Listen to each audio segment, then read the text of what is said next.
A few days ago, a group of scientists, doctors, environmental organizers, and concerned citizens got together and they called for the urgent stop to the deployment of 5G. They said that it's been proven harmful to human bodies, that this is an experiment on humanity, and that this should be called a crime under international law.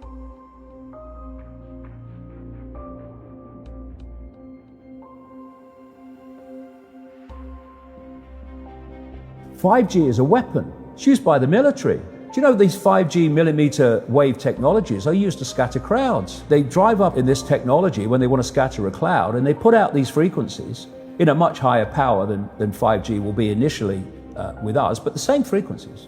And people scatter because they get the feeling their skin is on fire, because the human body, including the skin, is an antenna. It interacts with frequencies and it receives and transmits information. At the cutting edge of understanding of DNA, scientists know that DNA is a receiver-transmitter of information.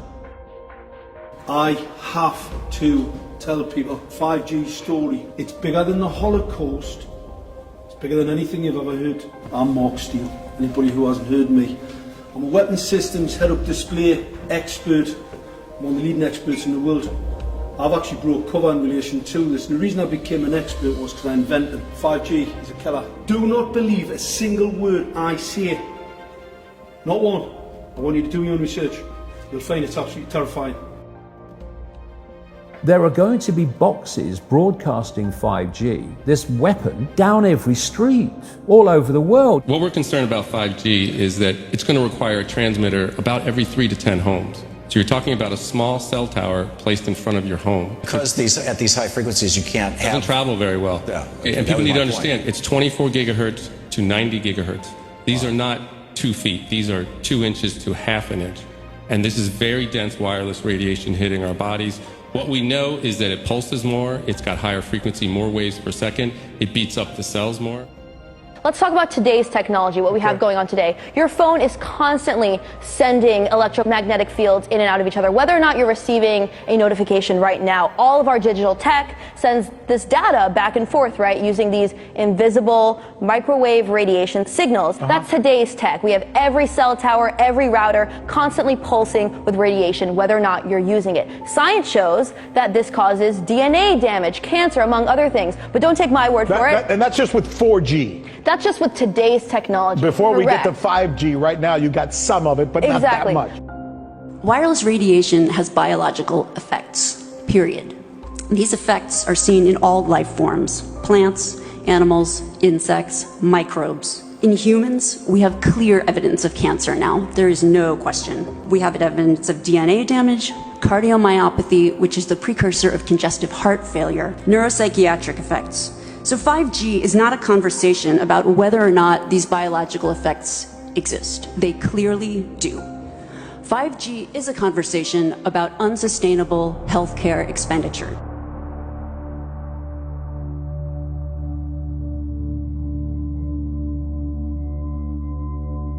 So we are electromagnetic, electrical organisms, transmitters and receivers of information. When our electromagnetic fields are in balance and harmony, we have health. We have psychological health and we have physical health. The reason that this technological society is causing so much psychological and, quote, physical disease is because these frequencies, technologically driven, and we live in this Wi-Fi world now and all the phone masts and all the rest of it, these technologically generated frequencies are scrambling the balance of the human electromagnetic electrical communication systems. And if you scramble them, you create a state of disharmony, dis-ease, which plays through to physical and mental, emotional, psychological dis-ease. And there's another point to this. The brain processes information electrically. It communicates with the cellular structure electrically, and it operates within a certain band of frequency. If you can broadcast frequencies carrying information, this technology has long been known, carrying information and perceptions within the frequency that the brain decodes information, the brain will decode those frequencies and will have those perceptions. You can influence people's perceptions externally by broadcasting these frequencies that we interact with, because we are antenna. Okay. Now, some decades ago, there was a guy who worked out the frequencies of different emotional states. This is long ago. I mean, it's very, very sophisticated now. So every thought, every emotional response is a frequency. It generates a frequency, and it is of itself a frequency. Hate is a frequency, and it's different to love. You know, when you are in a room and there's lots of aggression and conflict and hatred, you feel it. What do people say? Oh God, you can cut the atmosphere with a knife in there. That is because the frequencies of hate and conflict have been so generated, they have changed the electromagnetic field of the room. Okay, so 5G is going to be weaponized against us potentially. Yeah, but the point being that they worked out the frequencies of various emotions, including rage and what have you.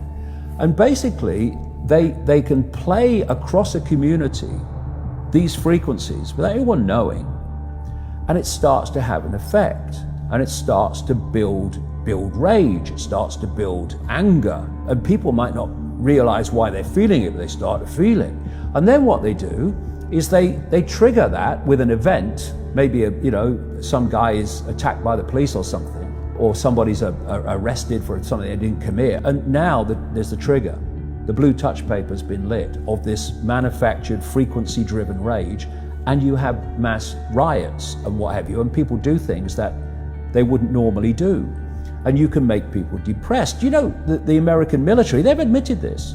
They have technology that fires frequencies at the enemy that basically breaks the enemy's spirit, so they give up and put their weapons down. This is the technology we're dealing with. Now you take that into account and then you think of 5G. First of all, 5G doesn't travel well because of the nature of its frequency. So instead of big towers, as we have now, broadcasting these frequencies long distances, it won't do that. And it doesn't go through solid objects, what we call solid objects, very well either. So to overcome that, there are going to be boxes broadcasting 5G, this weapon, down every street, all over the world. You're talking phenomenal numbers of these boxes, broadcasting like on the lamp standard outside your children's bedroom and stuff, broadcasting this stuff. There's no way you'll be able to go where you'd be in a field of 5G. And another interesting thing, I don't know whether you've noticed this, but the story broke first of all in Sheffield, when the council started cutting down literally thousands and thousands and thousands of mature trees in urban streets. And there were big protests about it. You know, Sheffield claimed to be a green city, but all these mature trees were coming down, thousands of them. And my brother, he works as a call-out bus mechanic. So a bus will break down, they'll call him, we'll come down and fix it on the side of the road. So he's traveling all the time. And he's saying it's amazing how many mature trees are being cut down. Now, the worst nightmare of 5G in a street is mature trees, because it can't get through them. They don't want urban trees for 5G because it won't go through solid objects very well at all, and it doesn't travel far. So we're going to have this explosion of 5G transmitters, and then, going back to what I said earlier, and they've admitted this too, there's going to be like 20,000 satellites up there beaming 5G at the Earth. What is our exposure in a day? It's not one cell phone. It's cell phones, it's multiple wireless networks, it's smart meters, it's cell towers. It's this sandwich, and it all adds up. And this is a serious problem for occupational health, public safety, and personal safety. And I feel that it's irresponsible to be even talking about the Internet of Things and rolling out a new untested technology when we're not even measuring what are our current exposures from the current networks.